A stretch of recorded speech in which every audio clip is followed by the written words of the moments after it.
Haleluya. Kita percaya bahwa orang-orang di tempat ini adalah orang-orang yang dikasihi Tuhan. Amin. Haleluya. Sebelum kita mulai ibadah kita pada hari ini, mari sama-sama kita satukan hati kita bersatu di dalam doa. Tuhan Yesus, terima kasih untuk kebaikan-Mu Tuhan. Sepanjang hari Kau pelihara kami. Sepanjang hari Kau Tuhan yang mendidik kami. Kami mau bawa ucapan syukur kami di hadapan-Mu Tuhan. Kami mau bawa korban syukur kami Tuhan. Kami mau tanggalkan segala beban kami. Kami mau datang di kaki-Mu, menyembah, bersorak-sorai, meninggikan nama-Mu Tuhan. Terima kasih Tuhan. Bila segala pujian, hormat, kemuliaan hanya bagi nama Yesus. Kami sungguh percaya. Saat kami menyembah, saat nama-Mu ditinggikan, hidup kami dipulihkan, hidup kami diberkati, hidup kami dipenuhi oleh kebenaran. Amin. Terima kasih. Mari kita siap memuji dan meninggikan Tuhan. Sama-sama kita katakan, amin. Mari Bapak Ibu Saudara semua boleh bangkit berdiri. Kita mau menyatakan kebaikan Tuhan. Di sore hari ini, saudara.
tergirang atasmu ya Sion.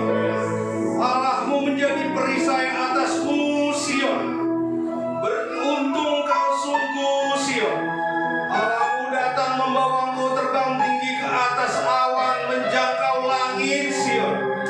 Bersyukurlah Sion. Bersyukurlah dan jangan lupakan kebaikan Allahmu. Allahmu yang menebusmu dari liang kubur Sion. Sekalipun kau yang terkecil Sion, namun Allahmu membuat kau yang terkuat Sion. Terima kasih ya Allah. Luar biasa Engkau. Berkatilah kami ini, hamba-hambamu, domba-dombamu yang rindu mendengar firman-Mu. Engkaulah firman. Atas-Mulah kami bergirang. Atas-Mulah kami mendapatkan petunjuk atas segala yang harus kami lakukan. Hamba-Mu ini bukan siapa-siapa. Kiranya tetap hamba-Mu ini berkurang, Engkau yang bertambah. Ditinggikan kiranya Engkau dan tarik semua bangsa kepadamu sekarang Tuhan. Terima kasih ya Allah. Di dalam nama Yesus Kristus Tuhan dan Juru Selamat kami siap mendengarkan firman-Mu. Kita sama-sama yang percaya katakan amin.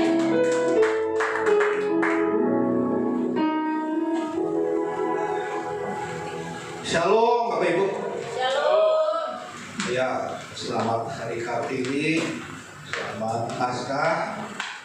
Ya, pertama-tama terima kasih kepada tim pujian dan penyembahan, Kakak Deswinda, Kakak Mei, Kak Erni, Bang Raja, dan juga pada Bapak Gembala, Bu Gembala yang memberikan kesempatan saya untuk melayani Tuhan, melayani pekerjaannya, melayani jemaat. Ya, untuk melayani aja kita butuh kesempatan, jadi saya tidak sia-siakan kesempatan itu. Terima kasih. Kalau saya bilang Tuhan Yesus bangkit, nah, Bapak Ibu respon dengan sungguh Dia sudah bangkit. Oke, shalom. Tuhan Yesus bangkit. Sungguh Dia sudah bangkit. Amin. Dalam suasana Paskah ini kita diingatkan terus Allah kita adalah Allah yang mau jadi manusia, mau merasakan ada di tempat kita. Kemudian Dia naik ke surga, mempersiapkan tempat untuk kita. Dia menunggu di sana. Di bulan ini kita belajar dalam tema kelimpahan dalam pengorbanan-Nya. Allah kita bukan Allah yang ongkang-ongkang kaki di atas sana kipas-kipas gitu loh. Allah kita Allah yang turun bertarung di gelanggang. Ya, bertarung dalam hal ini bukan bertarung nunjukin kuasanya, hantam sana hantam sini. Ada suatu kali kuasa yang luar biasa, namanya kasih. Kasih. Ya, Kristen beda dari yang mana-mana ya karena konsep kasih. Kenapa konsep kasih ini ada? Karena dicontohkan. Allah kita maha kuasa karena kasih. Bukan karena Dia taklukkan semua, enggak. Dengan kasih Dia menaklukkan semuanya, termasuk kita semua gitu. Hati kita ditaklukkan oleh Tuhan. Ya, di kesempatan ini saya kasih judul Aku Bebas dan Merdeka. Coba katakan sama saya. 1, 2, 3. Aku bebas dan merdeka. Tuhan Yesus disalib, Tuhan Yesus bangkit, maka kita jadi bebas dan merdeka. Jadi hari ini saya mau bahas tentang misteri salib dan kebangkitan. Oh, namanya misteri? Ya, karena apa yang Tuhan paham beda dengan yang dunia paham.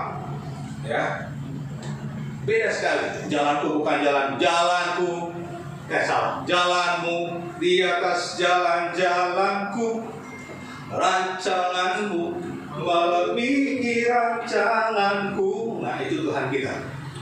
Ya, aku bebas dan merdeka. Ya, ini kalau mau ambil PDF-nya dipersilakan Bapak Ibu. Saya buatkan QR code. Jadi kalau misalnya tampil di dalam online, saya juga menyapa Bapak Ibu Saudara yang mengikuti secara online, ya baik real time maupun nanti rekaman tunda. Kita percaya Tuhan tidak dibatasi ruang lagi, tidak dibatasi waktu dan teknologi. Seperti Tuhan ciptakan, semuanya baik dan ketika ditujukan untuk kemuliaan namanya, maka saya percaya di surga sana Tuhan bilang, sungguh amat baik. Saya undang Bapak Ibu untuk kita membacakan ayat ini. Ayatnya sebetulnya nggak banyak juga. Jadi saya merasa nanti akan ada rema ketika perkataan firman Tuhan terdengar oleh telinga. Filipi 2 ayat 5 sampai 11, kita mulai dari ayat 5. 1, 2, 3. Hendaklah kamu dalam hidupmu bersama menaruh pikiran dan perasaan yang terdapat juga dalam Kristus Yesus, yang walaupun dalam rupa Allah tidak menganggap kesetaraan dengan Allah itu sebagai milik yang harus dipertahankan, melainkan telah mengosongkan dirinya sendiri dan mengambil rupa seorang hamba dan menjadi sama dengan manusia. Dan dalam keadaan sebagai manusia, ia telah merendahkan dirinya dan taat sampai mati, bahkan sampai mati di kayu salib. Itulah sebabnya Allah sangat meninggikan dia dan mengaruniakan kepadanya nama di atas segala nama, supaya dalam nama Yesus bertekuk lutut segala yang ada di langit dan yang ada di atas bumi dan yang ada di bawah bumi, dan segala lidah mengaku Yesus Kristus adalah Tuhan, bagi kemuliaan Allah Bapa. Ya, kalau ada di lagu sekolah minggu, nama Yesus, nama Yesus, gitu ya. Karena lanjutannya, nama Yesus kota benteng yang teguh. Terus, nama Yesus kalahkan semua musuh. Nama Yesus di atas segalanya. Jadi kalau kita dengar dari sekolah minggu itu kelihatannya, ya kedengarannya lagu yang menyenangkan dan yang lagu sekedar lagu, tapi enggak. Tapi kalau nanti Bapak Ibu sampai pada suatu kondisi udah nggak tahu lagi bergantung kemana, lagu itu jadi kerasa kuasanya. Padahal lagu itu tetap ada kuasanya, karena namanya yang diberikan adalah nama di atas segala nama. Ya, kalau berjalan di lembah kekelaman, itu baru. Ya, nama Yesus akan kita sebut. Dan ya bersyukurlah, ya Tuhan buat kita dekat sama Dia. Tuhan tidak biarkan kita jauh dari Dia. Nah, ada 3 item, ada 3 pokok khotbah minggu ini. Saya undang Bapak Ibu juga bacakan lagi ya. Kalau kita bacakan mudah-mudahan ingat terus ya. Darah Kristus dan kuasa kebangkitannya memberi kita kemampuan untuk 1. Rendah hati untuk menguasai hati dan pikiran. 2. Menyangkal diri lalu memilih lepas dan mengakhiri jerat dosa. 3. Hidup dalam ketaatan untuk memuliakan Bapa. Jadi ini yang diharapkan Bapak Ibu rema ya, 3 pengertian ini. Ya, kita kadang saya tuh orangnya gini, perkataan itu menunjukkan menguasai diri nggak yang seperti itu, gitu. Padahal saya punya kuasa untuk membuat diri saya lebih baik. Ya, seperti saya punya kuasa membuat diri saya lebih buruk, lebih jahat, saya juga punya kuasa untuk membuat diri saya lebih baik. Kalau kita merasa putus asa, kok kayaknya saya ketarik-tarik ya. Nah, Tuhan sudah bebaskan kita. Nanti kita akan bahas lebih banyak. Kemudian sangkal diri, pikul salib dan mengikut Yesus. Kemudian hidup dalam ketaatan, ya, taat. Mau dikasih berkat, mau dikasih apapun taat, ya. Sadrak, Mesak dan Abednego, kata-katanya yang terkenal. Sekalipun Tuhan yang kami sembah tidak melepaskan kami tetap tidak akan menyembah patung yang Tuanku Raja buat. Ya. Iman seperti itu membuat mereka seperti yang Rasul Paulus tulis, hidup adalah Kristus, mati adalah keuntungan. Jadi bagi mereka mau mati mau hidup ya sama aja. Tapi Tuhan pengen mereka hidup supaya ada yang ditulis di kitab Daniel. Ya. Jadi kalaupun mereka mati tetap ada yang ditulis dan itu tetap berbau harum. Nah, itu bedanya kita orang Kristen, dia yang di dalam Kristus. Ya. Kita nggak pusing apakah lanjut hidup ataukah Tuhan akhiri, terserah Tuhan. Tapi kalau kita lanjut hidup, kita tahu kita menghasilkan buah. Nah, saya akan mulai dengan pikiran dan perasaan Kristus. Ya, kalau Pak Gembala tuh sering banget kasih tema ini kalau lagi khotbah di perkawinan ya Pak. Ya. Jadi Papa pikir, Mama rasa.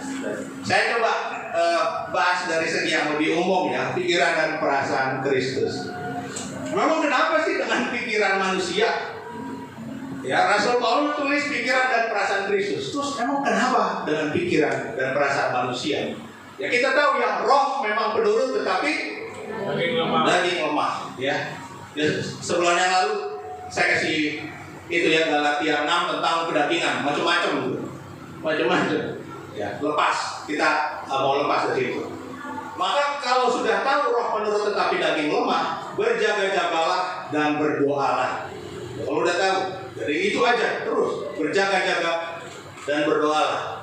Ya, saya ingat ketika Tuhan Yesus dari Getsemani, salah satu Injil bilang, kembali ia ke tempat berdoa dan mengucapkan doa yang itu juga. Jadi saya share ke Bapak Ibu dan saudaraku, berjaga dan berdoa bukan rutinitas.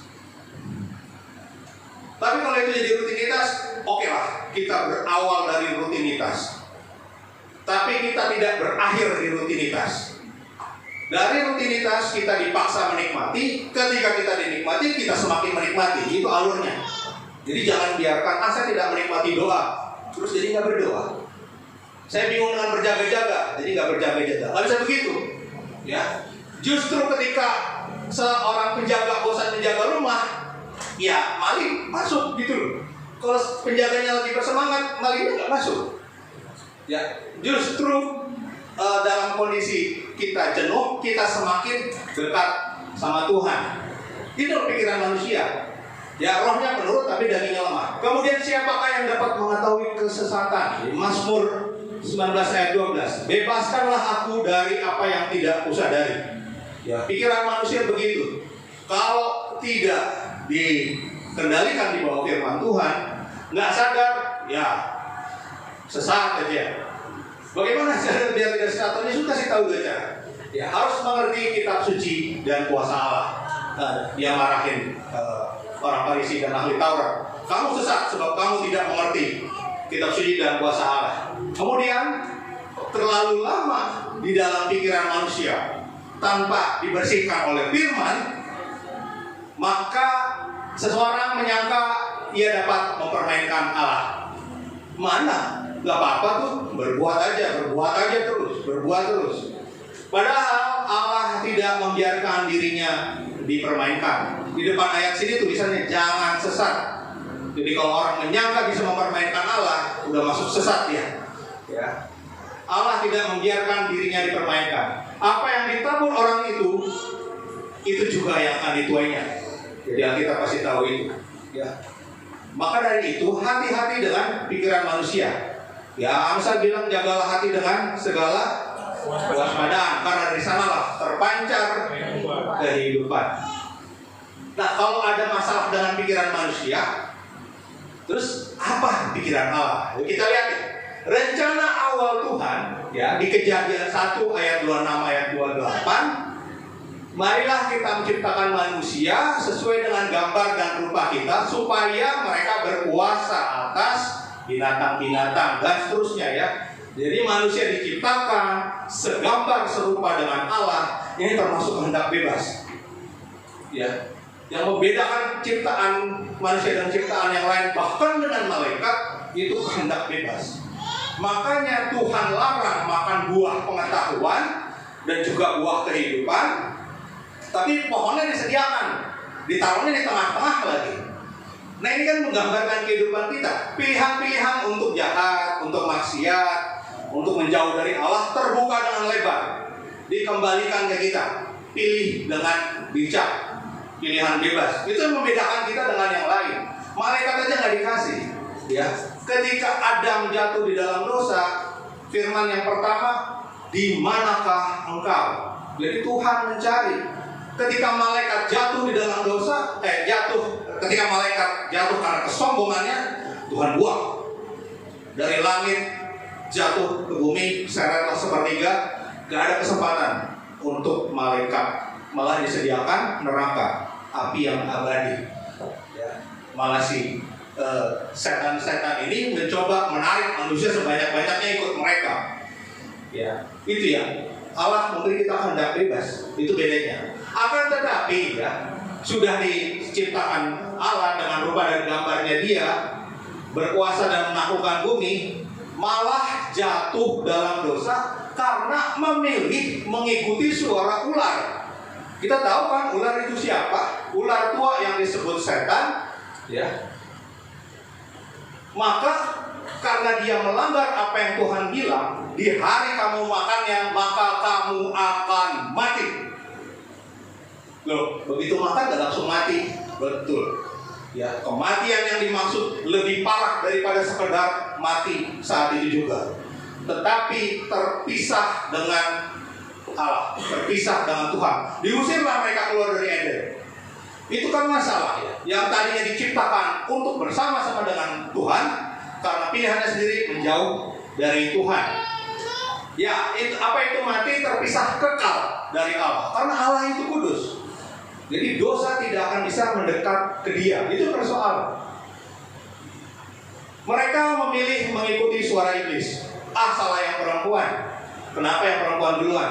Lo udah tahu perempuannya salah, kenapa lakinya nggak ngingetin? Jadi kan salah berdua. Sama aja sih sebetulnya. Kenapa yang lebih mengerti, yang duluan dengar perintah dari Allah, tidak mengkoreksi yang salah? Jadi nggak masalah yang salah yang mana, dua-duanya salah. Ya. Padahal iblis itu sebetulnya sudah jatuh ke bumi dan mengalahkan bangsa-bangsa. Ya, kita tahu dari Yesaya 14 ayat 12. Di situ dalam beberapa terjemahan Alkitab disebutkan Lucifer atau bintang timur. Itu gambaran untuk iblis.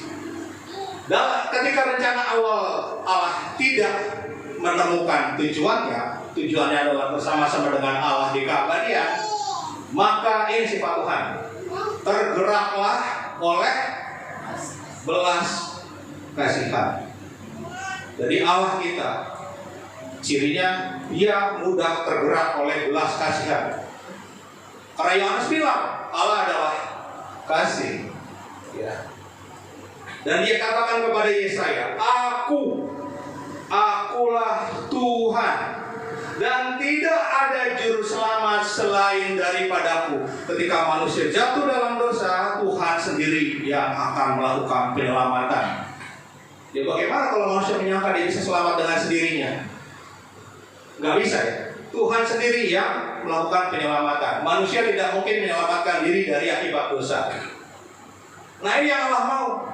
Jangan ada yang binasa. Ya, Pak Gembala kemarin bilang, kalau Tuhan itu belum datang, ya itu anggap sebagai kesabaran. Ya kita tulis, tetapi Ia sabar terhadap kamu, karena Ia menghendaki supaya jangan ada yang binasa, melainkan semua orang berbalik dan bertobat. Jadi pikiran Allah kan begini, semua orang berbalik dan bertobat. Ini pikiran Allah. Kita tahu pikiran Allah untuk menyelamatkan, kita tahu pikiran Allah jangan binasa. Nah bagaimana cara Allah menyelamatkan? Sebetulnya Allah adalah kasih, kita tahu itu. Tetapi Allah, bukan tetapi ya, Allah adalah kasih dan Allah adalah setia dan Allah adalah adil. Ketika Dia perkenalkan dirinya sama Musa, Dia bilang begini, berjalanlah Tuhan lewat dari depannya dan berseru, Tuhan, Tuhan, Allah yang penyayang dan pengasih, panjang sabar, berlimpah kasihnya dan setianya. Wih, enak. Enak benar. Tapi berikutnya diteruskan, yang meneguhkan kasih setianya kepada beribu-ribu orang, yang mengampuni kesalahan. Masih enak ya sampai sini. Pelanggaran dan dosa, tetapi tidaklah sekali-kali membebaskan orang yang bersalah dari hukuman. Jadi inilah Tuhan, inilah Allah. Tidak membebaskan siapa yang bersalah dari hukuman. Maka dosa sudah berakibat hukuman. Nah, bagaimana supaya manusia jangan binasa namun keadilan Allah tetap ditegakkan? Nah, kita udah tahu dari Yohanes 3 ayat 16 ya. Ayat yang sering banget muncul gitu ya. Karena begitu besar kasih Allah akan dunia ini, sehingga Ia telah mengaruniakan anaknya yang tunggal, supaya setiap orang yang percaya kepadanya janganlah binasa, melainkan beroleh hidup yang kekal. Ya. Jadi Tuhan pengen menyelamatkan, tapi keadilan Allah harus ditegakkan, karena Dia sendiri adalah adil.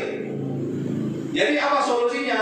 Ya, anak Allah harus menanggung hukuman dosa, membayar. Gak bisa main coret aja, dibayar. Terus bagaimana caranya Allah datang dan untuk menyelamatkan? Ia akan datang sebagai keturunan Hawa. Ia akan menghancurkan kepala iblis, tapi tumitnya juga akan dihancurkan oleh iblis.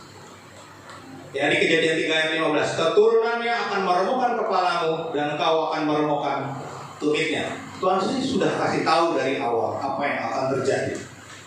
Ya. Di momen ketika manusia jatuh di dalam dosa, di momen itu juga rencana Allah jelas. Manusia akan diselamatkan. Nanti tinggal kita lihat syaratnya apa, gitu.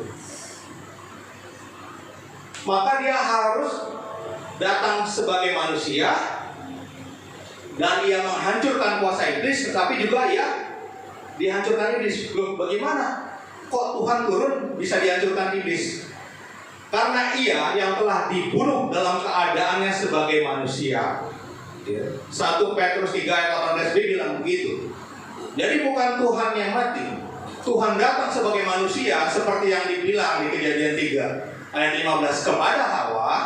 Tuhan datang dalam wujud manusia, ya 100% Tuhan, 100% manusia.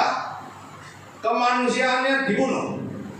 Ya, itu pun Dia menyerahkan nyawanya. Kalau Dia nggak serahkan nyawanya, dia masih menentukan dia maunya apa. Tapi ketika Dia serahkan nyawanya, maka Dia bisa dibunuh. Nah, kemudian penyelamatan Allah muncul dalam nubuatan para nabi. Jadi kita mau pelajari ini bukan plak terus berdebat apakah benar dengan cara penyaliban atau dengan bagaimana. Gak begitu. Karena Tuhan sudah kasih tahu semua dari awal. Ya, udah jelas. Jadi untuk mungkin saudaraku yang baru lihat tiba-tiba online terus siaran ini muncul di TikToknya, algoritma TikTok kan gitu ya, muncul aja, dan tiba-tiba saudara mendengar apa yang disampaikan sekarang, ya saya percaya bukan suatu kebetulan ya. Jadi ya memang begitu, Tuhan bergerak menjangkau sekalipun lewat teknologi. Ya. Jadi Tuhan sudah katakan kepada nabi-nabi yang jauh sebelum Yesus datang. Pertama kepada Yesaya 53. Ya.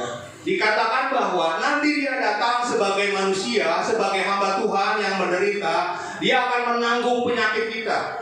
Dia akan memikul penyakit kita di ayat 4. Kemudian Dia akan hidup dengan penuh kesengsaraan, menderita kesakitan, sangat dihina. Jadi petunjuknya udah dikasih di depan. Kemudian Dia ditikam karena pemberontakan kita. Dia akan ditikam. Dan oleh bilur-bilurnya kita sembuh. Dia dianiaya. Dia membiarkan ditindas. Selama dianiaya, selama ditindas, tidak membuka mulutnya. Dan Dia mati di antara penjahat-penjahat. Ini udah dikasih tahu di awal. Apa mungkin digenapi semuanya? Ya. Saya belajar statistik, kemungkinan pengenapan itu sangat kecil. Untuk satu aja. Apalagi beberapa item digenapi seterusnya sekaligus, itu nyaris mustahil. Jadi dengan banyak kejadian kayak gitu, saya memutuskan untuk merendahkan diri, minta diajar sama Tuhan. Ya, karena Tuhan bilang Dia akan mempermainkan orang-orang pintar dan berhikmat. Ya saya itu udah kerasa saya dimainin berkali-kali sama Tuhan. Jadi ya suka nggak suka, sekarang saya merendahkan diri. Segala yang saya pelajari semua sampah, oleh karena pengenalan akan Kristus jauh lebih mulia dari semuanya itu. Boleh buat betul yang Rasul Paulus tuliskan. Ini dari Yesaya 53. Sekian ramalan, sekian nubuatan, dan termasuk juga di Mazmur. Nubuatan dari Mazmur Daud, Mazmur 22. Dia akan dihina oleh orang banyak. Dia diolok-olok, biarlah dia yang meluputkannya. Maksudnya biarlah Tuhan meluputkannya, biarlah Tuhan melepaskannya. Nanti ketika kita baca Injil tentang penyaliban, hal-hal ini tergenapi semua lengkap.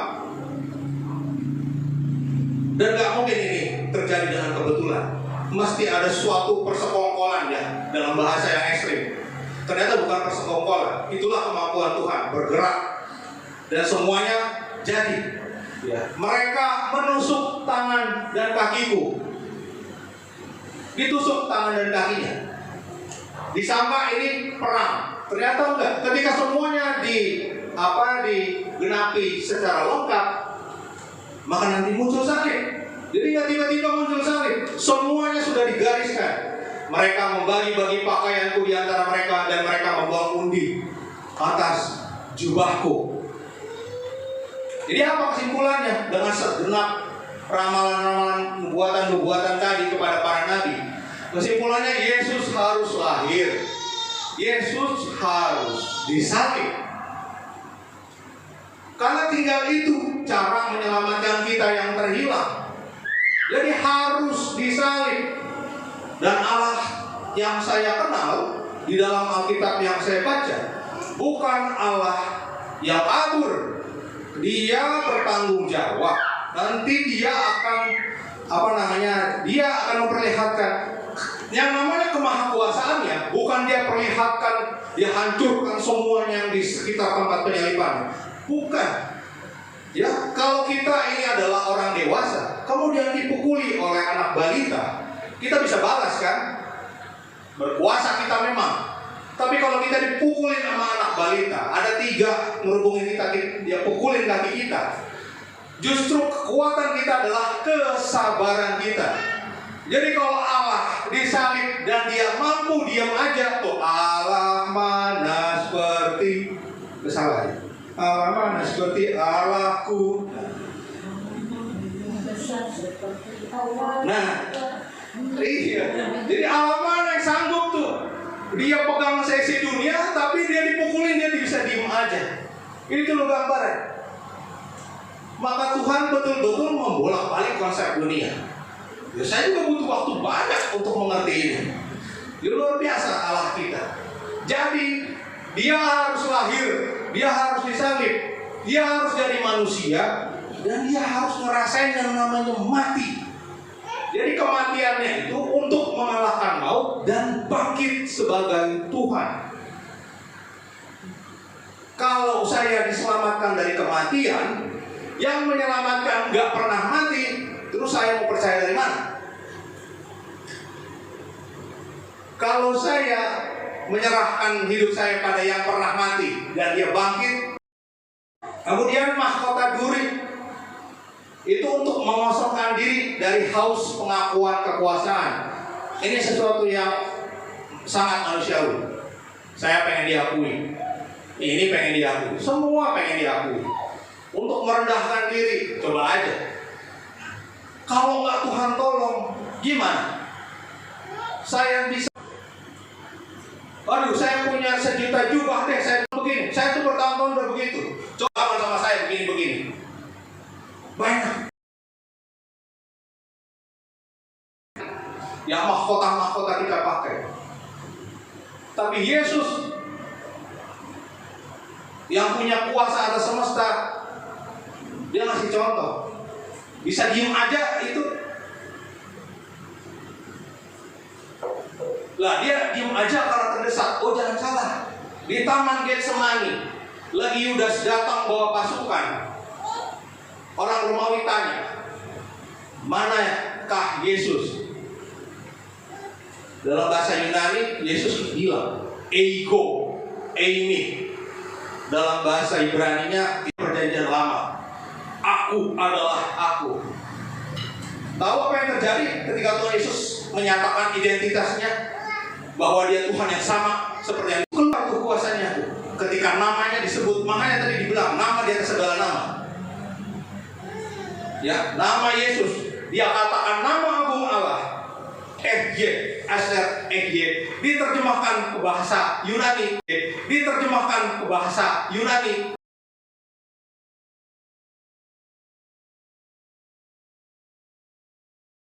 Mantra, ya. Jadi berdoa dengan bahasa apa aja, asal imannya sama, kuasanya juga datang dari Allah yang sama. Ya, saya bertanya, kenapa Alkitab kita dalam bahasa Yunani? Ya karena biar semua orang tahu. Jadi nggak perlu ditulis persis dengan bahasa yang Tuhan Yesus katakan. Ya cuma saya penasaran ada beberapa kata-kata bahasa Aram yang saya ingat-ingat gitu ya. Tapi saya bertanya, kenapa nggak pakai bahasa Aram aja? Ya karena sudah bukan itu. Karena kuasa Tuhan mengalir bersama iman. Sudah enggak lagi dengan perkataannya persis kayak simsalabim. Udah nggak zaman abrakadabra. Tetapi kita bilang demi nama Yesus. Loh, namanya kan Yesua. Sama aja. Karena pentingnya tuh imannya mengarah kepada siapa? Ya. Jadi mahkota durinya itulah mahkota paling wah, karena bukan menunjukkan kesanggupannya mengguntur, tapi kesanggupannya mengendalikan diri, menekan kuasanya. Maka kita dapat contoh, oh itu pengendalian diri. Dalam penderitaan super kayak gimana?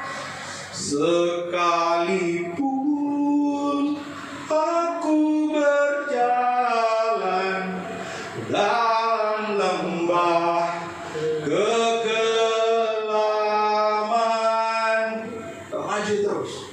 kita maju terus karena kita dalam penguasaan diri, ya.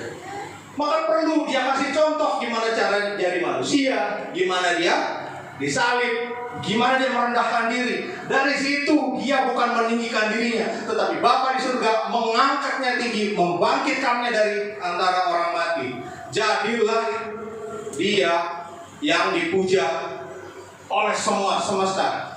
Bahkan ketika dia turun di dalam kerajaan maut, dia kasih tahu ke semuanya, saya ini yang sudah mengalahkan maut. Jadi itu di kerajaan maut, lidahnya udah pada ngomong, Yesus Tuhan pada saat itu. Jadi yang di dunia, entah mau sekarang, mau kapan, mau nanti, semua lidah akan mengaku Yesus adalah Tuhan. Nah ketika dia membiarkan tangannya dipaku, bahkan dia berdoa, Bapa ampunilah mereka, sebab mereka tidak tahu apa yang mereka berbuat. Ya, itu betul-betul penguasaan diri untuk melihat dari sisi orang. Kita aja harus lihat dari sisi saya. Saya kalau ngomong dari sisi saya. Gimana kalau dari sisi orang? Susah saya. Tapi Yesus melihat dari sisi dia. Ini memang udah korban digoda sama iblis. Sebetulnya kasihan mereka. Jadi didoakan untuk diampuni. Dan ada satu tradisi gereja yang nusuk lambungnya itu. Dia menjadi penginjil pada saat itu. Karena curahan cipratan darah dan air kena di matanya, yang mengalami gangguan penglihatan sembuh. Ketika dia mati nggak bisa ngapa-ngapain, mayatnya masih bisa melakukan mujizat. Ya. Dan paku di tangan itu memampukan kita untuk memilih lepas dari dosa. Karena ikatan belenggu dosa dipatahkan di sana. Surat utangnya dipakukan di kayu salib. Jadi ini tangan tiap kali bergerak mau dosa, kita jadi punya pilihan untuk stop. Ya. Kita bukan mengalami kayak gangguan mental, nggak bisa tahan ini tangan. Nah makanya kita bilang lepas di dalam nama Yesus, demi nama Yesus lepas. Jadi ini tangan dalam penguasaan kita. Mau dia melakukan apa yang jahat, perintahnya ada di kita. Ya. Kita menguasai diri, kita kuasai ini tangan. Gak cuma mencegah dari perbuatan jahat, tapi memaksimalkan untuk perbuatan baik, memaksimalkan untuk menghasilkan hal-hal yang bagus. Ini adalah buah dari tangan dia yang dipaku. Jadi dia harus disalib. Kalau dia tidak disalib, bagaimana saya bebas dari keterikatan macam-macam di tangan saya? Maksudnya tangan itu adalah kesukaan saya berbuat sesuatu. Saya mau bikin apa? Itu tangan. Karena kita membuat sesuatu jadi pakai tangan. Terus bagaimana dengan paku yang di kaki? Kita jadi punya tujuan hidup yang sesuai dengan yang Allah mau. Harusnya kita udah jalan menuju neraka. Ya, karena kita yang menderita, karena kita dia disalibkan. Pokoknya itu ujung lagunya adalah dari hukuman kekal. Karena kita tadinya menuju ke sana, tapi dia terima dipaku di kaki, sehingga kita bisa pilih tujuan yang berbeda. Ya, saya punya panggilan untuk ngasih ilmu tentang teknologi. Saya kerjakan semata-mata saya mau lihat Tuhan. Engkau yang kasih saya segala macam talenta, saya kembalikan. Saya bikin orang lain ngerti teknologi, engkau yang saksikan. Ya. Jadi kaki saya dikasih tujuan. Kemudian di gereja saya dikasih kesempatan untuk melayani Tuhan, melayani pekerjaannya, dan melayani jemaatnya. Itu gara-gara kakinya dipaku di sana. Kemudian dia dalam kondisi telanjang, hanya pakai pakaian dalam. Dia tanggung rasa malu kita di hadapan Bapa. Jadi saudara-saudaraku yang masih terintimidasi mau datang sama Tuhan, yang merasa gak layak masuk gereja, udah ada yang tanggung rasa malu. Hapuskan. Datang aja. Sekalipun dosamu merah seperti kirmisi, kan jadi putih.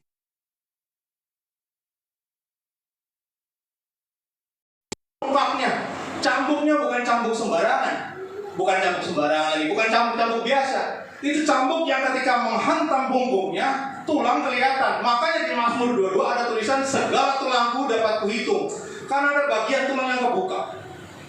Sedemikian sadisnya itu adegan penyaliban. Film The Passion of the Christ nggak menggambarkan yang sepenuhnya. Ya kalau iman kita terbantu bagus, tapi jauh lebih parah dari itu. Kemudian dia tergantung dipakukan ke kayu. Dia lunas membayar utang dosa kita. Semua dipakukan di kayu. Nah, berita baiknya, juru selamat ya yang saya layak, dia mengalami dan mengalahkan maut. Jadi Bapak Ibu Saudaraku, mungkin juga ada yang baru dengar, oh itu ya Yesus ya? Iya Yesus. Ya kan? Anda buka TikTok hari Minggu, terus berapa? Ya nggak aneh kalau tiba-tiba yang muncul ibadah atau khotbah, karena hari Minggu. Ya algoritma TikTok kelihatannya acak. Tapi saya percaya ada ribuan berdoa syafaat untuk mendoakan Anda. Kalau Anda tiba-tiba lihat apa yang disampaikan sekarang, ya Tuhan lagi pilih Anda. Ya Tuhan bekerja dengan caranya. Tidak mungkin datang ke dia kalau nggak dia yang pilih sendiri. Nah, gimana caranya? Di Roma 10 ayat 9 Alkitab saya bilang begini. Sebab jika kamu mengaku dengan mulutmu bahwa Yesus adalah Tuhan dan percaya dalam hatimu bahwa Allah telah membangkitkan dia dari antara orang mati, maka kamu akan diselamatkan. Jadi harus mengaku dengan mulut, percaya di dalam hati. Karena dengan hati orang percaya dan dibenarkan, dan dengan mulut orang diselamatkan. Jadi benar karena iman, semata-mata karena iman. Ya, nggak bisa kita membayar dosa kita. Terpaksa Tuhan sendiri harus turun menjadi manusia ditebus. Setelah berita buruk, bagaimana dengan berita bad newsnya ya? Bad newsnya begini.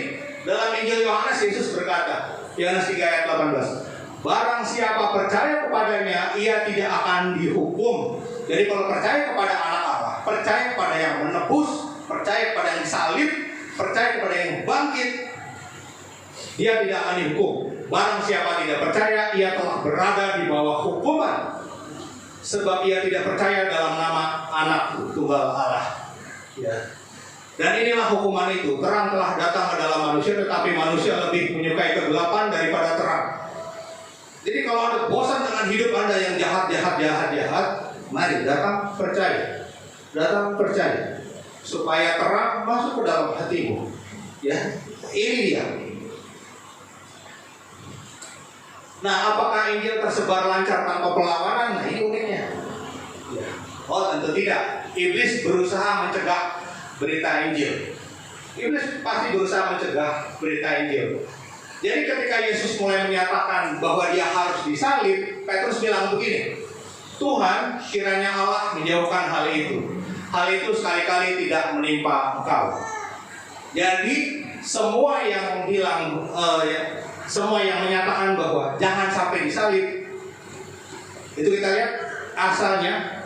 Ya, Alkitab saya Matius 16 ayat 23 bilang begini, enyahlah iblis, engkau suatu batu sandungan bagiku, sebab engkau bukan memikirkan apa yang dipikirkan Allah, melainkan apa yang dipikirkan manusia.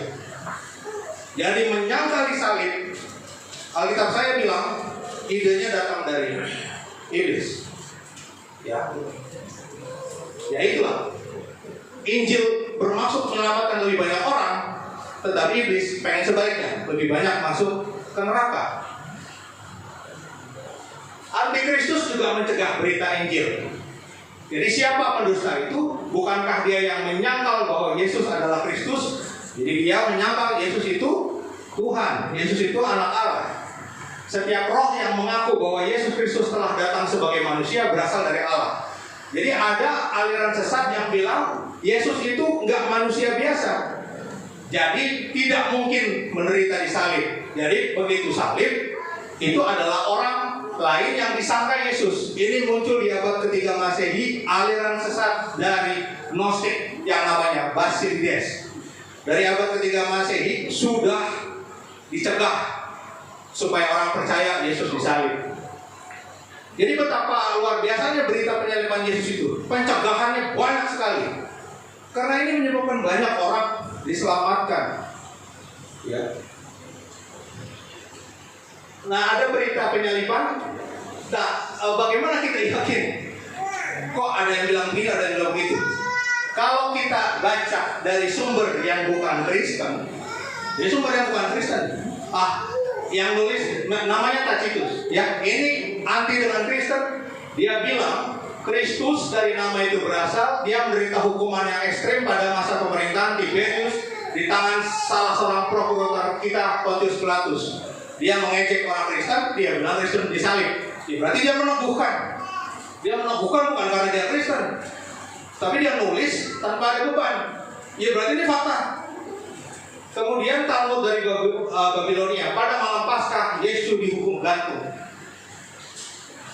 Kemudian ada Lucianus dari Samosa abad pertama Masehi. Ketahuilah orang-orang Kristen memuja seorang pria pada hari tokoh tersohor yang memperkenalkan tata ibadah baru mereka dan disalibkan karena hal tersebut. Orang-orang sesat ini mulai dengan keyakinan dia kan menghina Kristen, jadi dia pikir Kristen sesat. Orang-orang sesat ini dimulai dengan keyakinan umum bahwa mereka itu hidup kekal selamanya dan menyembah orang bijaksana yang disalibkan itu serta hidup menurut hukum-hukumnya. Jadi di sini aja Kristus sudah diakui sebagai Tuhan. Ini nggak ngomong sumber-sumber di lawan Kristen. Ini orang-orang yang membenci Kristen. Jadi segala yang menyatakan Yesus itu diserupakan dari Basilides itu sudah bisa dipatahkan justru dari fakta-fakta yang membenci Kristen. Jadi Yesus mesti harus disalib karena kita butuh pengampunan dosa. Ya. Nah ini sebab aku mempunyai keyakinan yang kokoh dalam Injil, karena Injil adalah kekuatan Allah yang menyelamatkan setiap orang yang percaya. Jadi kita diselamatkan karena Injil, karena iman. Jadi bukan karena kita mampu berbuat hal-hal yang baik. Gak pernah bisa dihapuskan segala kesalahan yang sudah kita lakukan. Dari kita bayi pun, dari kita balita pun, sudah banyak hal-hal yang ternyata dosa. Karena kita sendiri punya kecenderungan dosa asal. Nah, bagaimana ini dinilai? Silakan aja pakai hati nurani. Coba tentukan, benar nggak dengan segala perbuatan baiknya menghapus dosa-dosa itu?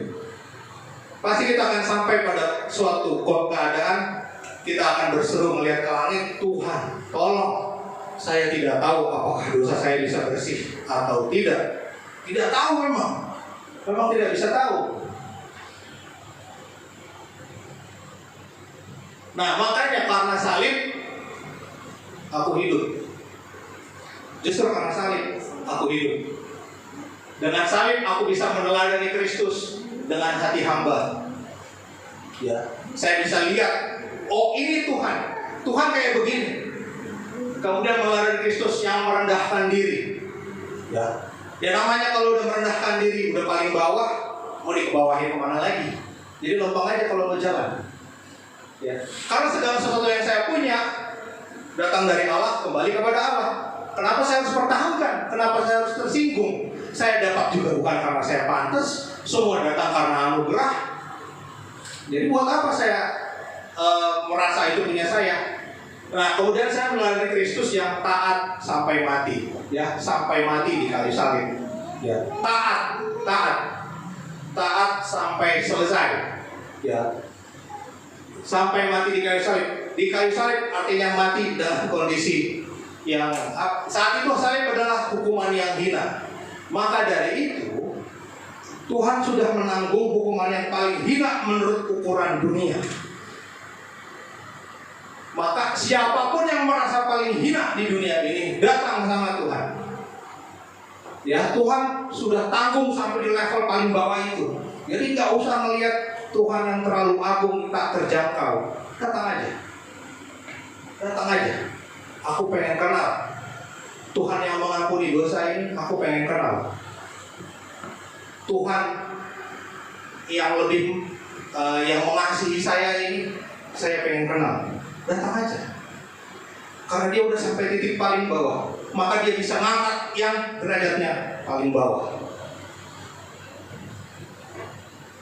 Nah, kuasanya membebaskan. Kematiannya membebaskan kita dari ketakutan. Ketakutan kayak apa?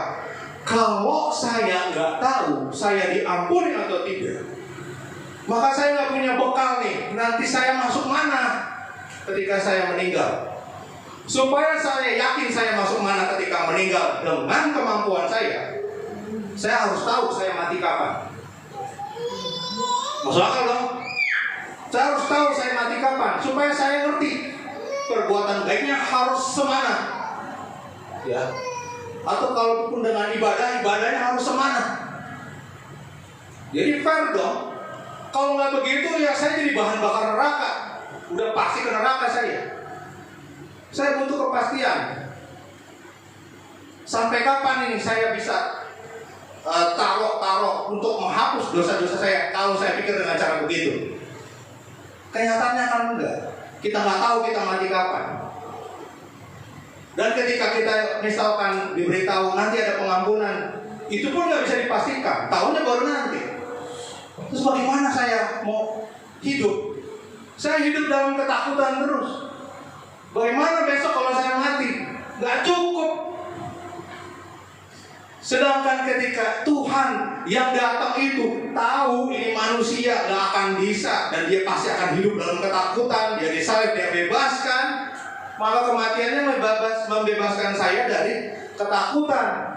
Karena saya tahu ujung hidup saya kemana. Jadi saya nikmati hidup saya. Saya punya cita-cita untuk memuliakan Tuhan lewat yang Tuhan berikan kepada saya. Dia kasih kemampuan matematika, saya kerjain. Dia kasih kemampuan untuk teknologi, saya kerjain.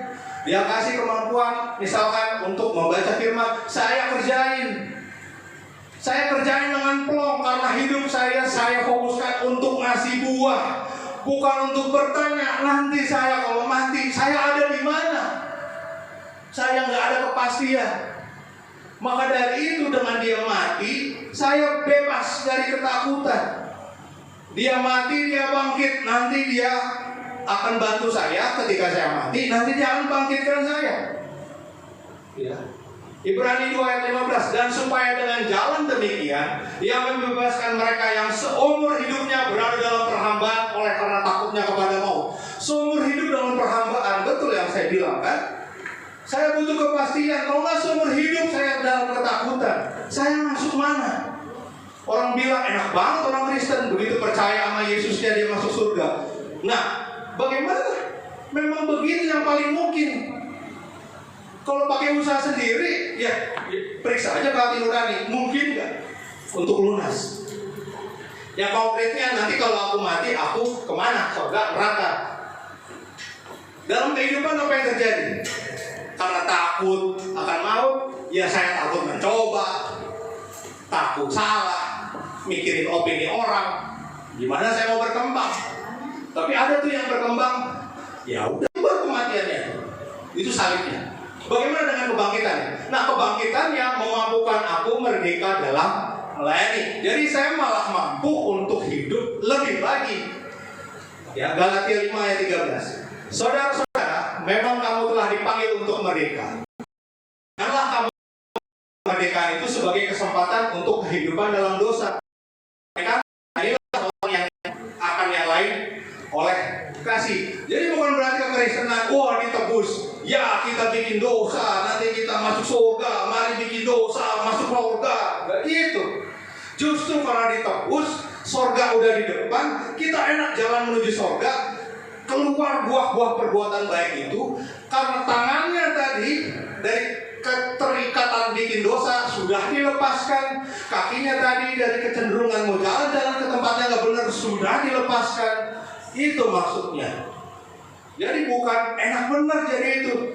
Ya kalau kayak begitu, itu bukan yang benar-benar menerima Yesus sebagai Tuhan, sebagai Juru Selamat. Kalau benar-benar diselamatkan, maka buah-buahnya akan menunjukkan dia akan seperti apa hidupnya. Yang konkretnya aku hidup untuk Kristus, nanti mati akan bersama Kristus. Jadi mau hidup nggak takut, mau mati nggak takut. Jangan hidup penuh dengan putus asa, baru ada tawaran, lakukan ini kalau mati langsung masuk surga. Jadi dikejar mati. Ya bagaimana? Bagaimana menghasilkan buah kalau begini hidupnya? Jadi saya hidup melayani Tuhan. Melayani Tuhan apa? Kehendaknya yang saya kerjakan. Kemudian saya melayani pekerjaan Tuhan. Jadi pekerjaan entah dalam profesi, dalam pelayanan, kemudian melayani juga jemaat Tuhan. Apapun yang sekecil apapun yang kita bisa lakukan, kita lakukan untuk jemaat Tuhan. Istilahnya dari kita untuk kita. Ya bukan untuk ngejar apa-apa. Dari kita untuk kita. Saling memberi, saling melayani, saling mengasihi. Ini buah baik dari kematian, baik dari kebangkitannya. Bagaimana dunia bisa tahu kalau hidupnya hanya dalam penghinaan doang? Makanya memang yang misteri seperti ini Tuhan berikan kepada orang-orang yang dipilih di dalam kasih-Nya. Jadi saudara kalau melihat yang di online baru tahu Yesus seperti itu, memang begitu. Yesus jauh lebih luas dari yang didengungkan di mana-mana. Karena dia tahu nggak mungkin kita bisa menyelamatkan dirinya. Sekalipun logika bilang, masa sih dosa diampuni gitu aja? Nggak gitu aja, tetap harus dibayar. Cuma dia tahu kita nggak mungkin bisa bayar semuanya dengan kekuatan kita doang. Ujungnya hidup dalam ketakutan. Kebayang atau nggak nih? Oke Bapak Ibu, saya udah untuk kita bacain 3 ini. Darah Kristus dan kuasa kebangkitannya memberikan kita kemampuan untuk 1. Rendah hati, untuk menguasai hati dan pikiran. Saya kasih tahu ayatnya. Dan barang siapa merendahkan diri, ia akan ditinggikan. Yang kedua, menyangkal diri untuk memilih lepas dan mengakhiri jerat dosa. Dia punya power keluar dari dosa. Ayatnya, karena itu tetaplah kerjakan keselamatanmu dengan takut dan gentar. Ini suka bikin intimidasi dulu ayat ini sama saya. Waduh gimana nih? Tapi kan ada di bawahnya. Nah, kita baca lagi yang bawah. 3. Hidup dalam ketaatan untuk memuliakan Bapa. Karena Allah lah yang mengerjakan di dalam kamu baik kemauan maupun pekerjaan menurut kerelaannya untuk kita memelihara keselamatan yang katanya disuruh kerjakan dengan takut dan gentar. Ya, dari Tuhan untuk Tuhan, kembali kepada Tuhan, terpujilah Tuhan. Itu. Oke, saya undang tim musik untuk ke depan. Kita masuk saat teduh sebentar sebelum saya akhiri.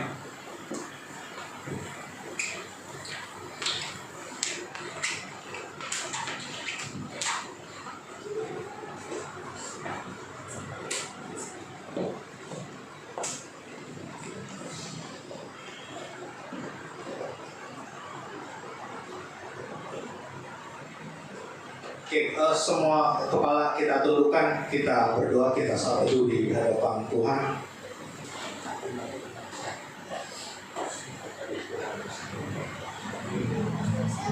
Saya undang pemusik untuk melantunkannya pelan dulu untuk bait pertama dan refnya.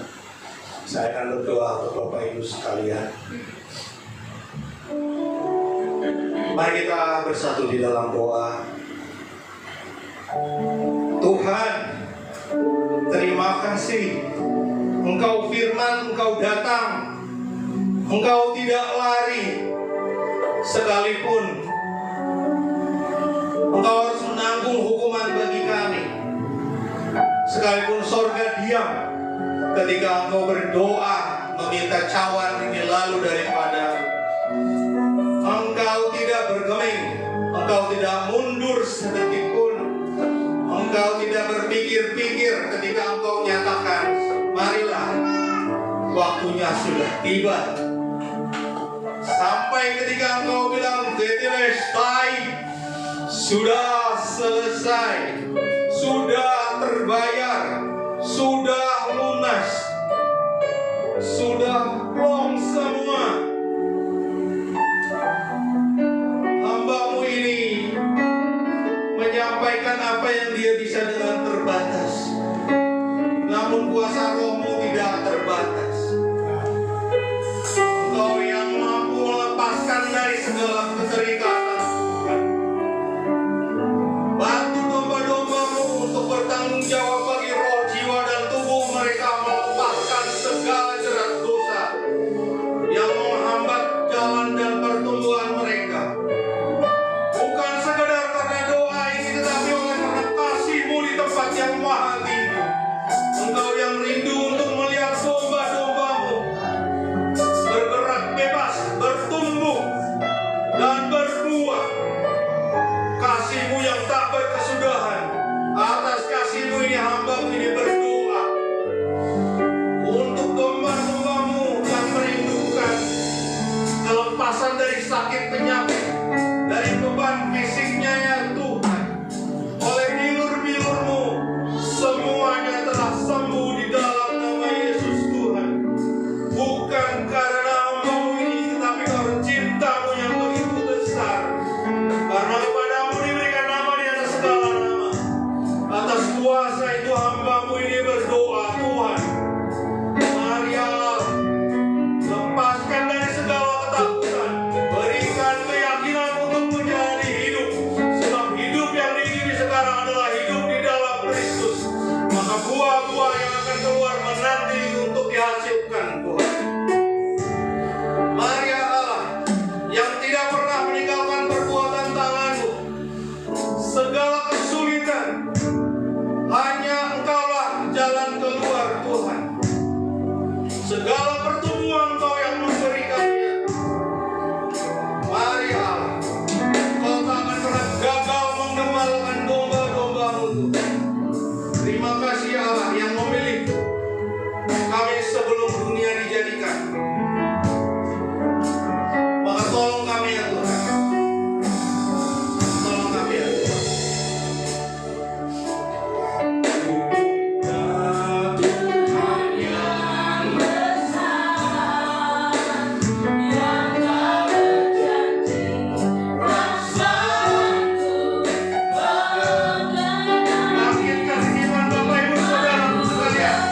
Di ruangan ini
Bapak Ibu yang mengasihi Tuhan, kita akan memberikan persembahan untuk pekerjaan Tuhan dalam gereja ini.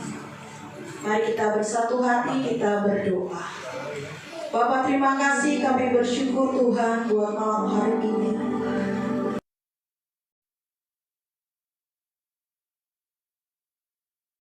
Dan daripada sabda firman-Mu, kami akan memberikan segala sesuatu yang terbaik yang Tuhan berikan atas kami.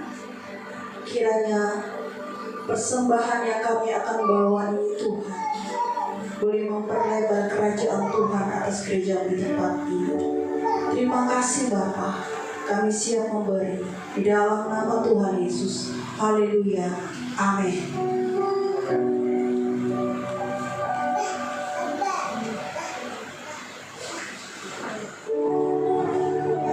Mari siapa persembahan kita. Ku bersyukur padamu Tuhan atas kasih-Mu. Kami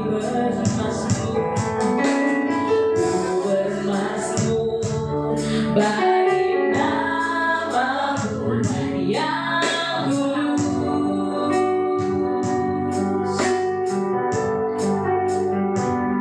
Sebab Engkau membenarkanku padamu ku percaya. Betapa mulianya Tuhanku, ku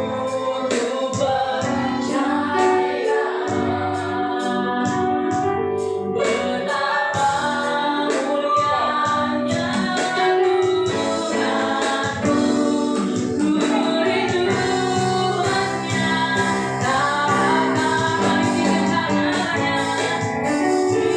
tahapan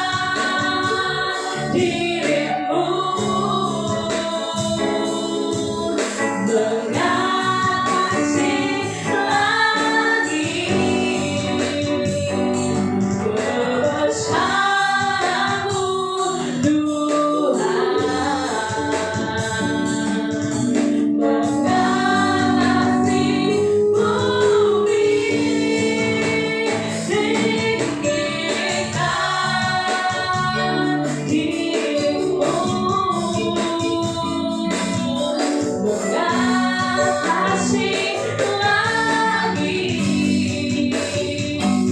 kemuliaan-Mu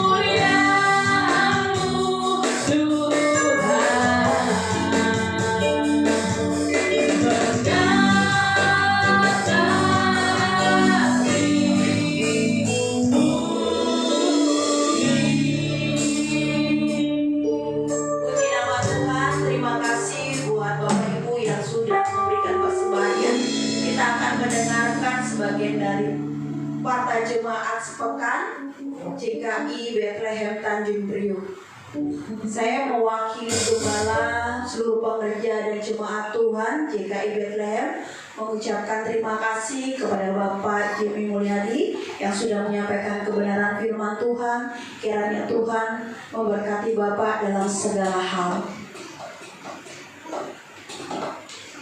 Puji nama Tuhan, JKI Bethlehem Tanjung Priok ada beberapa pelayanan jemaat yang kita layani, yaitu penyerahan anak, baptisan anak, konseling, bimbingan pranikah, pemberkatan rumah, kantor, pelayanan orang sakit, pelayanan pelepasan, kedukaan.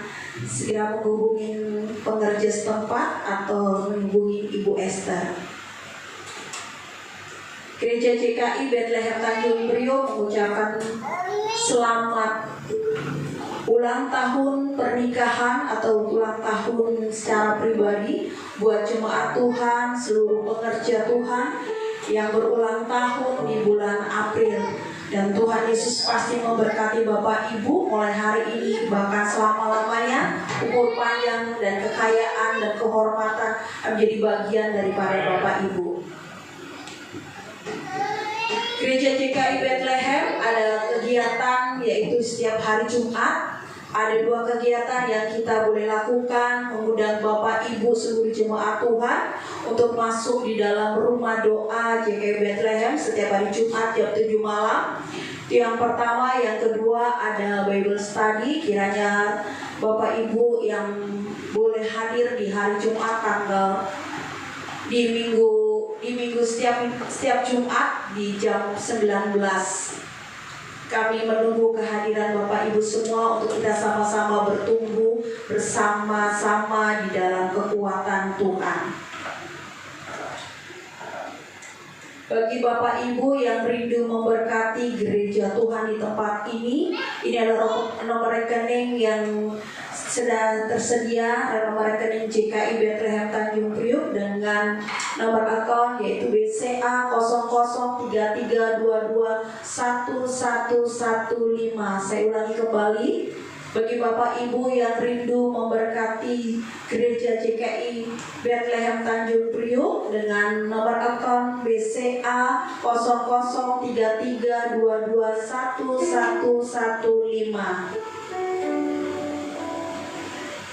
Gereja JKI Bethlehem juga tersedia dalam koperasi 3M yang kiranya Bapak Ibu yang rindu bergabung untuk sama-sama untuk kami bisa memfasilitasi untuk mungkin Bapak Ibu juga mau berbelanja, segera hubungi Ibu Esther. Ibadah minggu depan kita akan memasuki perjamuan kudus dan disertai juga sekolah minggu. Demikian keluarga jemaat, kita akan masuk di dalam doa syafaat.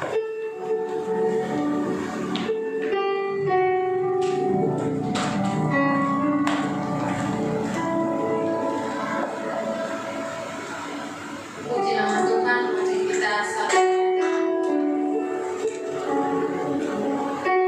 Bapa yang baik, kami mengucap syukur Tuhan untuk sore malam hari ini. Terima kasih untuk penyertaan-Mu Tuhan sepanjang ibadah kami dari awal pertengahan hingga akhirnya Tuhan. Kami percaya Engkau hadir di tengah-tengah kami Tuhan. Kami percaya Engkau berbicara buat setiap kami pribadi lepas pribadi Tuhan. Terima kasih untuk firman-Mu Tuhan yang sudah kami dengar malam hari ini. Biarlah firman itu Tuhan boleh bertumbuh di dalam hati kami Tuhan. Dan kami boleh bergerak untuk terus maju, menghasilkan buah yang tetap itu Tuhan, dan menjadi berkat buat banyak orang. Terima kasih Bapa yang baik. Engkau berkati hamba-Mu Bapak Jenny Mulyani Tuhan, yang sudah menjadi saluran berkat buat kami. Berkati hamba-Mu Tuhan di dalam pelayanannya, di dalam pekerjaannya Tuhan, dalam keluarganya. Apa saja yang hamba-Mu kerjakan Tuhan, Engkau memberkati berlimpah-limpah Tuhan. Biarlah melalui kehidupannya hamba-Mu boleh menjadi berkat buat banyak orang Tuhan. Hidupnya boleh menjadi kesaksian ya Bapa, di mana Tuhan Engkau tempatkan hamba-Mu untuk melayani Tuhan. Terima kasih Bapa yang baik. Saat ini Tuhan kami mau berdoa untuk gembala kami Bapak Iksan Palopo Tuhan. Berkati Pak Gembala, Ibu Gembala, ketiga anaknya serta mantunya Tuhan. Terima kasih ya Bapa, Engkau yang menyertai Tuhan pelayanan Pak Gembala. Dimanapun Tuhan percayakan untuk melayani, ada hikmat Tuhan, ada wibawa ilahi yang terus ada atasnya ya Tuhan. Kami percaya Tuhan melalui pelayanannya Tuhan, Engkau pakai hamba-Mu Tuhan lebih dan lebih lagi Tuhan. Melalui kehidupan pelayanannya Tuhan, banyak jiwa yang dimenangkan oleh Engkau Tuhan. Ada pengurapan yang spesial Tuhan atas hamba-Mu Tuhan. Ada kekuatan yang daripada Tuhan turun atas Pak Gembala ya Bapa. Apa saja yang menjadi kerinduan hatinya Tuhan, Engkau Allah yang memperlengkapinya ya Tuhan. Terima kasih Tuhan. Kuatkan terus Ibu Gembala Tuhan menjadi tiang doa atas jemaat-Mu di tempat ini Tuhan, atas keluarganya ya Bapa. Engkau taruh hati-Mu Tuhan atas Ibu Gembala, telinga yang terus peka atas suara Tuhan ya Bapa, untuk melihat tuntunan Tuhan atas jemaat-Mu di tempat ini Tuhan. Terima kasih Tuhan. Kami bersyukur untuk setiap hamba-hamba Tuhan yang boleh ambil bagian melayani malam hari ini Tuhan. Terima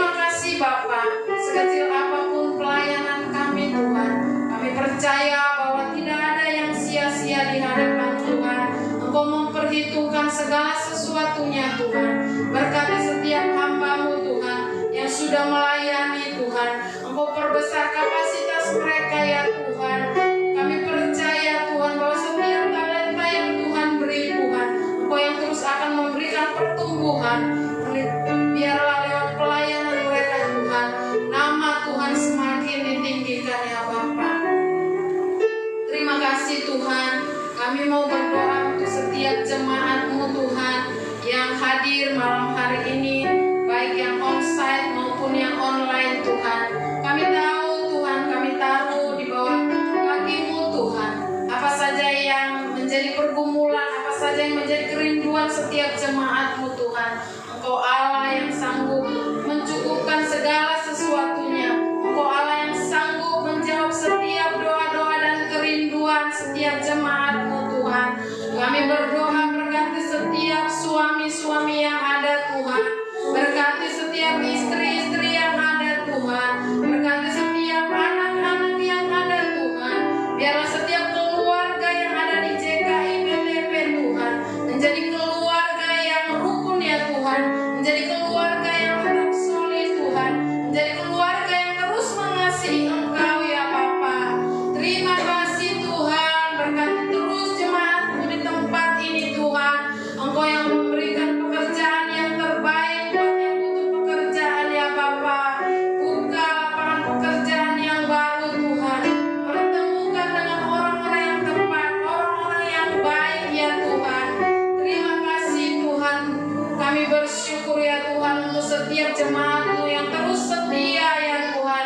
Untuk terus setia beribadah, mengiring Engkau ya Bapa. Sekali Yesus, tetap Yesus ya Tuhan. Terima kasih Tuhan. Kami mau berdoa untuk JKI ya Tuhan. Dari sinode ya Bapa, dari ketua Korwil ya Tuhan. Kami taruh Tuhan di bawah kaki-Mu Tuhan. Berkati seluruh pemimpin yang ada di JKI Tuhan. Biarlah hikmat Tuhan turun atas setiap hamba-hamba Tuhan yang Engkau percayakan ya Tuhan di JKI Tuhan. Visi misi Tuhan yang Tuhan taruh atas gereja-Mu di JKI Tuhan boleh menjadi berkat Tuhan untuk setiap jemaat-jemaat yang ada di bawah sinode JKI ya Bapa. Engkau terus perlengkapi, satukan mereka ya Tuhan menjadi satu visi yang kuat ya Tuhan untuk menjangkau jiwa-jiwa yang butuh dimenangkan ya Bapa. Terima kasih ya Tuhan. Kami bersyukur Tuhan untuk bangsa Indonesia Tuhan. Terima kasih Tuhan untuk penyertaan-Mu atas bangsa ini. Kami percaya hati Tuhan ada atas bangsa ini Tuhan. Engkau mengasihi bangsa Indonesia ya Tuhan. Kami berdoa untuk pemerintahan kami yang ada Tuhan. Dari presiden, wakil presiden Tuhan. Dari menteri dan seluruh aparat keamanan yang ada Tuhan. Dari pusat Tuhan sampai RT RW Tuhan. Ada kuasa ilahi yang terus menyertai mereka Tuhan. Ada roh takut akan Tuhan ada atas mereka. Sehingga mereka boleh memimpin bangsa ini Tuhan dengan adil, jujur dan bijaksana ya Bapa. Terus Tuhan Engkau yang menjaga bangsa kami ini Tuhan. Karena Engkau begitu mengasihi bangsa kami ya Bapa. Terima kasih Tuhan untuk setiap umat-Mu yang sudah memberikan persembahan ya Tuhan. Terima kasih ya Bapa bahwa segala sesuatu yang sudah kami beri Tuhan, Engkau berkati Tuhan menjadi berkat Tuhan. Dan kami bisa mengelola keuangan ini dengan baik ya Tuhan. Untuk memperlegar kerajaan-Mu di tempat ini Tuhan. Terima kasih Tuhan, dan pada akhirnya Tuhan kami akan kembali ke rumah kami masing-masing Tuhan. Penyertaan Tuhan sempurna atas kehidupan kami Tuhan. Kami serahkan tubuh, jiwa, dan roh kami Tuhan. Sepanjang minggu ini Tuhan, ada sukacita, ada damai sejahtera Tuhan yang terus ada atas setiap kami Tuhan.